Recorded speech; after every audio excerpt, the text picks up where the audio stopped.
سلامونه او نیکې هیلې هیله یم چې جوړ او روغ به یاست. په تېر دا یو کال کې د طالبانو خپلمنځي شخړې ډېرې سوي دي. دا شخړې پخوا داسې ګنګوسې وي خو ډېرو ردول چې دا خبرې امکان نه لري، مګر اوس هغه ګنګوسې ټول په واقعیت بدل سوي دي. په تېر یو کال کې د حقاني شبکې قومندانان د خپل موقفونو څخه لیرې سوه. د بهرنۍ چارو وزارت مرستیال د خپل موقف څخه لیرې سو او همدا ډول اوس مهال د کورنۍ چارو وزیر سراج الدین حقانی هم خپل له موقف څخه په بعضو ویناو لیرې سوی دی او په بعضو ویناو خفه سوی دی، خو کورنۍ چارو وزارت ته نه راځي. نن پر دغه موضوع باندې خبرې کوو چې دغه خفګان د طالبانو په منځ کې راغلی دی، دا د دوی د خپل خفګان دی که نه دا یو بهرنی امر دی چې دوی ته امر پر دوی باندې سوی دی تر څو دا کارونه باید ترسره کړي. زه پر موضوع باندې خبرې کوو او تر اضافي خبرې تېرې شو. مخکې له دې چې د سراج الدین حقاني او د ملا هیبت الله پر د شخړو باندې خبرې وکړو، اولا کې موږ باید د سیمې پر حالاتو باندې خبرې وکړو چې د سیمې حالات څه ډول دي او څه رقم کارونه ایجابوي چې همدا ډول ستونزو ته لاره هواره سي او لاره پیدا سي او دا ډول ستونزې د دوی په منځو کې پیدا سي. په اصل کې که موږ وګورو په اسیا کې د مثال په ډول باندې د چین لاره چې ده هغه مې تاسو ته مخکې هم ویلې وه چې یو هغه لارې ده چې د سمندر له لارې باید راتاو سي پر فلیپین باندې، مالیزیا باندې، هندونیزیا باندې، همداسې د هند پر ټاپوګانو باندې بیا راسي بیا همداسې راسي پر سور سمندر باندې د مصر څخه تیر سي او ځان اروپا ته ورسوي. بله لاره چې ده زموږ واخان لاره ده. زموږ واخان لاره چې ده دا د ابریشم یوه برخه ده او دا ډېره نږدې برخه ده چې چین د اروپا سره مستقیم وصلوي او په ډېر کم وخت کې رسوي. بله لاره چې ده هغه د ګوادر لاره ده چې دا هم چین ته ډېره نږدې لاره ده او ډېره ارزښتناکه لاره ده. او بله لاره چې ده د روسیې لاره ده چې همدا اوس هم چین استعمالوي، خو هلته د اوکراین او د اروپا په دروازې کې چې د روسیې سره کوم شخړې پیدا دي په هغه خاطر باندې کله ناکله هلته هم ستونزې پیدا کېږي، هلته هم جنګجالونه پیدا سوي دي. نو د همدې امله دا چین چې دی زیاتره توجه اوس پر دغه باندې ده تر څو وکړی سي د یو بله بدیل لاره که پر هندونیزیا او مالیزیا او په دې ټاپوګانو کې ورته ستونزې پیدا کېږي، دلته د هند په ټاپوګانو کې ورته ستونزې پیدا کېږي، که دغه څخه لاره ځان وژغوري او راسي پر چین باندې یو لاره جوړه کړي چې د چین څخه راسي داسې ګوادر ته او د ګوادر څخه راشي پر عرب باندې تیر سي او ځان اروپا ته ورسوي، دا لنډترینه لاره ده. او بل لارې هم زموږ واخان دی چې د کلونه چې د کومه جګړه پر افغانستان باندې روانه ده، یو دلیل چې زه ووایم 80% د دغه جګړې اصلي دلیل چې دی که واخان وبولو بلکل زه بللی سمه چې 70 سلنه د واخان خبره ده او 30 سلنه چې واخان د چین پورې تړل کېږي او 30 سلنه چې ده هغه د روسیې او نورو هیوادو ته دا جګړه دوام پیدا کړلو. که راسو دغه څلور لارې وارزوو هغه لارې به کوم اوسي؟ یو خو د روسیې لاره ده چې پر روسیې باندې په مسکو باندې ځي، بیا هماغسې مخکې پر اوکراین باندې هم وتلې وه لاره او بل پر پولنډ باندې داسې وتلې ده، خو هلته هم ستونزې دي. هلته هم مثلا کال کې 12 میاشتې ووایو هغه کې 4 میاشتې خو یوازې د واورو ستونزې دي، 3 میاشتې خو بیخي داسې کنګل حالت دی چې هلته د ریل تګ راتګ چې دی هغه هم ستونزمن کوي. دا یو لاره ده. او بل هلته د اروپا په دروازه کې جنګجالونه شخړې هلته ډېرې سوي دي او اروپایان چې دي د چین څخه د روسیې څخه چې هر صادراتي ترانسپورتي سیستم د روسیې څخه وځي پر هغه باندې ډېر ممانعتونه جوړ کړي دي، پر هغه باندې ډېر امنیتي تدابیر جوړ کړي دي. دغه ټولې لارې هلته چین ته یې ډېرې ستونزې جوړ کړي دي چې اوس نسي کولی د روسیې د لارې څخه هلته دوی خپل ځان داسې ته ورسوي، اروپا ته ورسوي. بله لاره که راسو داسې پر د چین څخه چې راځي پر فلیپین باندې، فلیپین څخه بیا راځي پر مالیزیا او هندونیزیا، همدا ډول راځي د هند په ټاپوګانو باندې بیا تېرېږي او داسې ځي پر مصر باندې. دا لاره چې ده دا لاره هم د خطرونو ډکه ده، دا لاره هم د جنګجالونه ډکه ده او بل هم دا چې د ډېره اوږده ده نو چین ډېر کله همدغه فکر کې دی چې یوه لاره داسې لاره غوره کړي چې هم لنډه وځي او هم د سر درد کم اوسي دغه لاره چې ده یوازې د واخان لاره ده او بل هم د ګوادر لاره ده د واخان لارې خو تاسو ته معلومه ده چې همدا اوس کې د حالات چې په افغانستان کې روان دي په همدا خاطر باندې ګډوډیانې روان دي چې واخان باید د اروپا د چین سره د واخان د لارې وصل نسي بله چې د ګوادر لاره ده ګوادر لاره چې ده همدا اوس هم چې په ګوادر کې د جګړې او د شخړې او د جنګجالونه چې دي هلته ټي ټي پي د خپل حقونه غواړي هلته بلوڅ ازادي پال چې دی هغه نه پرېږدي چې دا ګوادر باندې د چین لاره پیدا سي او همدا ډول هلته په خپله په پنجاب کې هم څه موده وړاندې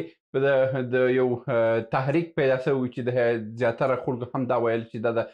هند په سپورټ باندې دی نو هم د پنجاب د خوا تر فشار لاندې دی هم د چې د خیبر پښتونخوا د خوا تر فشار لاندې دی هم د بلوچستان د منطقې د خوا چین تر فشار لاندې دی نو دغه ټول فشارونه همدې کېږي چې چین نور لاره بنده کړي او دغه لارې څخه هم دی لاس په سر سي اوس یوه ستونزه دا ده چې دلته د ټي ټي پي خپل د ټي ټي پي کنټرول چې دی مخ پر ډېرېدو دی ټي ټي پي مخ پر قوي کېدو ده او چینایان هم ډېر څه چې دي په دغه توجه باندې دي چې ټي ټي پي باید کنټرول سي ښه ټي ټي پي که کنټرولېږي د ټي ټي پي امر د چا سره دی ټي ټي پي چې دی په اصل کې د ملا هیبت الله سره خپل بیعت یې کړی دی او دوی ویلي چې موږ د ملا هیبت الله سره بیعت کړی دی یعنې زموږ رهبر دی که د هغه طالبان رهبر دی زموږ رهبر هم دی نو که دلته راسو سراج الدین حقاني ته راسو سراج الدین حقاني چې دی هغه به د پاکستان بده نه غواړي او د پاکستان کې چې ټي ټي پي دومره قوي کېږي هغه په ټي ټي پي باندې خفه کېږي او ټي ټي پي نه غواړي چې دومره داسې دومره پرمختګ وکړي او دغه ډېرې ستونزې هم چې د دوی په منځ کې را پیدا شوي دي یعنې که زه ووایم 50 سلنه د دوی ستونزې هم چې دي هغه پر د ټي ټي پي په کوم موقعیتونه چې په افغانستان کې دوی حضور یې درلودله د دغه حضور چې دی دا د حقاني شبکې د ویل کېږي چې د پاکستان استخباراتي ادارو سره دغه موقعیتونه شریک کړي وه او هغه و چې بمباریان یې وسوې او دا هم داسې ستونزې پکښې کې جوړې کړې دغه سره هم که موږ دا څه سره دا نقطې سره وصل کړو چې هغه د چین پر هغه لاره باندې هم فشارونه دي د دې لارې هم فشارونه دي پر واخان باندې هم فشارونه دي ګوادر باندې هم فشارونه دي او د ګوادر د لارې اصلي فشار منبع چې د ټي ټي پي ده دغه ټولې نقطې چې سره وصل کړو دلته هم معلومیږي چې ټي ټي پي چې ده د ګوادر په لاره کې یو ډېر همدر رول لوبوي او دلته د ګوادر لاره چې په عموم ډول باندې دا یې کنټرول کړې لاره ده نو چې دې ته راسو او بیا د ټي ټي پي دا څه ته راسو همرو که د دوی هغه مشري ته راسو دلته د دې ځای څخه ښکاري چې دلته دوه برخه سوي دي چې د حقاني ډله چې ده حقاني ډله د پاکستان ضد کارونه نه غواړي یعنې هغه نه غواړي چې په پاکستان کې هلته ټي ټي پي قوي سي هلته پوستي سکوت سي هلته پوځیان د بنځیو سي هلته د خیبر پښتونخوا سیمې تر کنټرول لاندې اوسي همدا ډول راسي پر کوټې په دې منطقو باندې هم خپل دا څه وکړي خپل حصارات پیدا کړي دغه چې دی حقاني نه غواړي ځکه چې حقاني یو پیور پاکستاني شبکه ده چې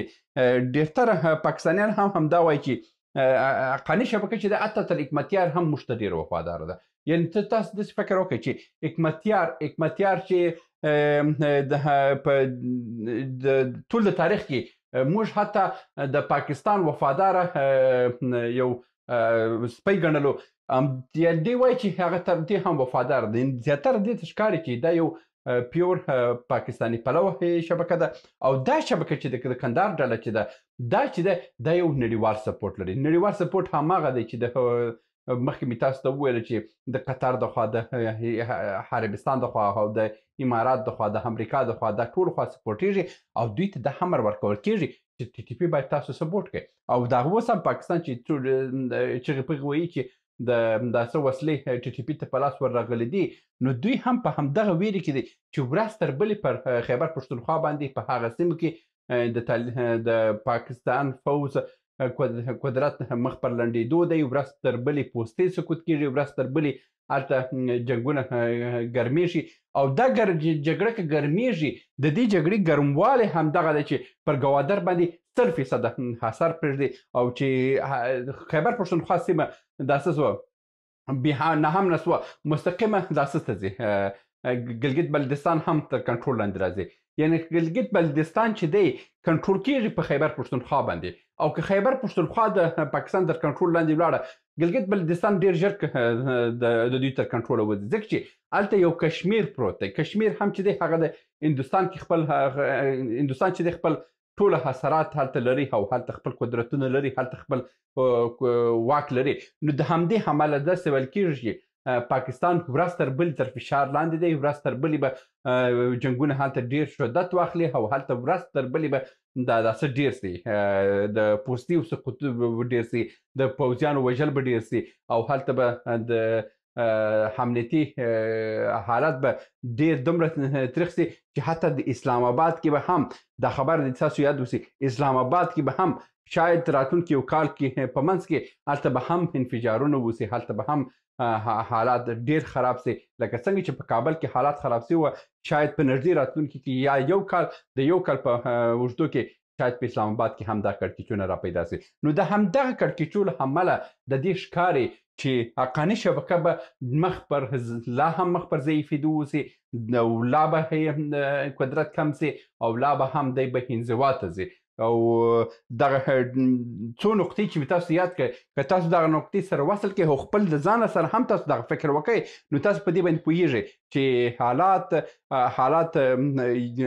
تر دې خبرو ډېر لوړ دی چې موږ فکر کوو چې یاره د کورنۍ چارو وزیر خفه سوی دی. نه، دا کوم مسله چې ده دا ډېر ستر ابعاد لري او دا ډېر ستره پروژه وګڼو، خبره وګڼو، دا یو ډېر ستره خبره ده او دا داسې نه ده چې د افغانستان په دننه کې دا خبره پاتې اوسي. نه،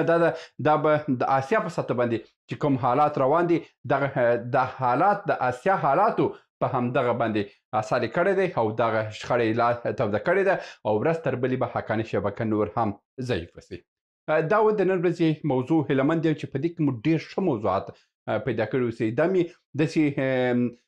د استادي لیکچر په شکل باندې درکړو ځکه چې ډېرتره ملګرو ویله چې داسې لنډ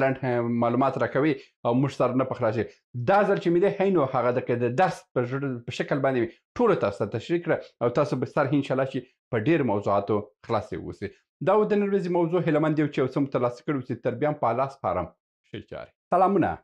موږ ډېر موضوعات جوړ کړي دي. که سیاسي موضوعات غواړئ ووینئ نو دلته کلیک کړئ او که غواړئ اقتصادي موضوعات وګورئ نو دلته کلیک کړئ او که غواړئ چې د تل لپاره راسره واوسئ نو دلته کلیک کړئ او چینل سبسکرایب کړئ. مننه.